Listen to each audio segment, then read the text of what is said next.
y manayatakangi machikuna alikunchata charipaichi runakuna, wambrakuna, kitzakuna. Bueno, pues en este día saludando a todos los mayores, mayoras. Estamos en un territorio muy bonito que se llama Medio Afán. Aquí estoy al lado con dos mujeres, una de la comunidad Quillacinga y vive en Pasto, y la otra de la comunidad de Yanacuna, que son pues en el territorio en el que estamos, Medio Afán. Como pueden ver, ella va con una olla para cocinar. Ahora no sé qué vamos a cocinar ahí.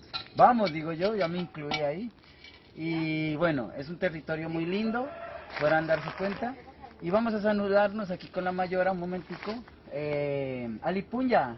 Alipunya. Imanayatakangi. Ali Yamikani. Kikinga. Ali Yamikani Yupaichani Machi. Yupaichani. Tukuisunguan. Entonces, bueno, estamos hablando también en la lengua materna porque pues, como pueden ver, acá con la mayora, pues, si hablamos nuestra lengua materna vamos a prevalecer como indígenas, si no, pues vamos a desaparecer, porque si desaparece el pensamiento indígena originario, pues así seamos indígenas, pues ya no va a haber tradición. Entonces, pues yo Paichani, Isca y Warmicuna, por haberme permitido hablarles. Y un gran hayaya, hayaya. Ay, ay, ay.